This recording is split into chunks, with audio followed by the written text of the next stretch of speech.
Hello, I'm Tony DeMaria, the editor of JACC, here with another edition of Inside JACC to tell you about the March 13th issue and some really interesting articles that we have in that issue. And the first one deals with HIV.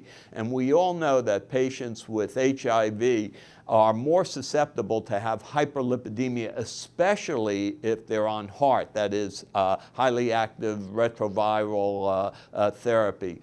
And so the question that was asked in this particular paper that comes from Brazil was whether you could eliminate or offset those lipid abnormalities in HIV patients treated with HAARTs by a very strict diet. And the strict diet that they used here came from the National Cholesterol Education Program, low in saturated fat, low in trans fats, and very, very high in fiber.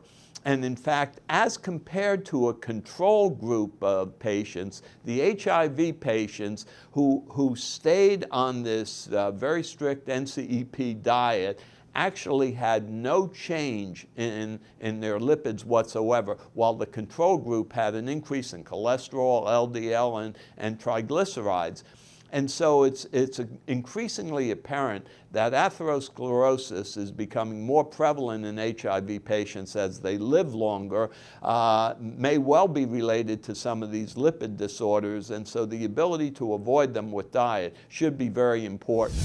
The second study I'd like to tell you about deals with patients with heart failure and particularly contrasts the prevalence of comorbidities in patients with heart failure due to associated with preserved ejection fraction as compared to patients with reduced ejection fraction. And so these data came from the VA system, a retrospective analysis of the VA system.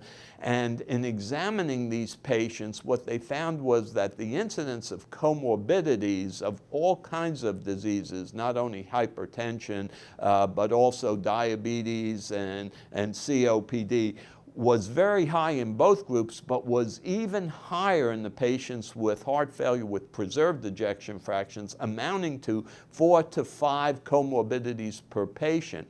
And in fact, these comorbidities very often were the cause of both recurrent hospitalization and mortality.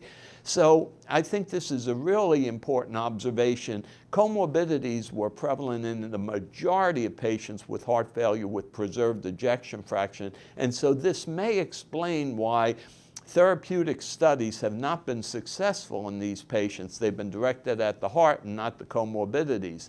Now, the last study deals with chronic total occlusions, and again, it's a retrospective analysis of patients with non-emergent caths that yields the interesting data that 18% of the patients who had these caths had a chronic total occlusion, that the majority of them had neither a Q wave nor evidence of LV dysfunction, and that only about a third were subsequently subjected to an intervention.